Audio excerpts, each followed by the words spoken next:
ये कहानी एक प्यारी सी बिल्ली मीनू की है। मीनू एक छोटे से गांव में रहती थी।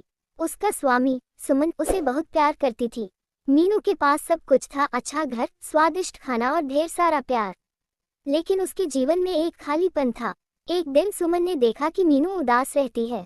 वह अक्सर खिड़कियों से बाहर देखती रहती थी, मानो किसी की तलाश में हो। सुमन को समझ नहीं आया कि मीनू को क्या हुआ है। उसने सोचा कि शायद मीनू को किसी साथी की जरूरत है।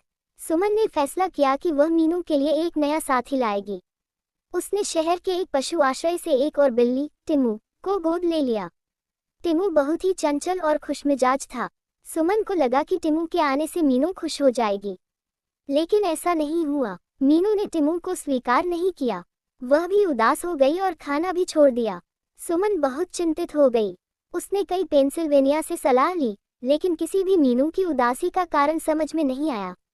एक दिन सुमन की एक दोस्त राधा उससे मिलने आई। उस कहानी सुनी और सुमन से कहा कि मीनू शायद अपने पुराने साथी को याद कर रही है। सुमन को याद आया कि जब मीनू छोटी थी, उसके साथ एक और बिल्ली भी थी जिसका नाम था मन्नू। मन्नू किसी कारणवश खो गया था और मीनू तब से ही उदास रहने लगी थी। राधा ने सुझाव दिया कि सुमन को मीनू को उसके पुराने साथी से मिलवाने की कोशिश करनी चाहिए। सुमन ने मन्नू की तलाश शुरू की। उसने गांव के हर कोने में मन्नू को ढूंढा, लेकिन वह कहीं नहीं मिला। सुमन ने हार नहीं मानी। उन्होंने सोशल मीडिया पर मन्नू की तस्वीरें डाली और लोगों से मदद की गुहार लगाई। कई हफ्तों के बाद एक दिन सुमन को एक फोन आया। फोन करने वाले ने बताया कि उसने मन्नू को दूसरे गांव में देखा है। सुमन तुरंत वहां पहुंची और सचमुच वहां मन्नू था।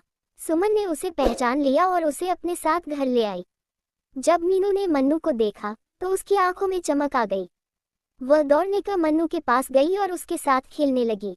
मीनू की उदासी गायब हो गई और उसकी जिंदगी में फिर से खुशी लौट आई।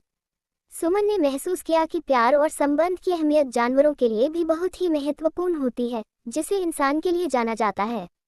इस तरह मीनू और मन्नू फिर से साथ हो गए और उनकी दोस्ती ने एक नई मिसाल कायम की। सुमन ने ये भी कहा कि सच्चा प्यार कभी नहीं भूलता और अपने प्रियजन की खुशी के लिए हर संभव प्रयास करना चाहिए।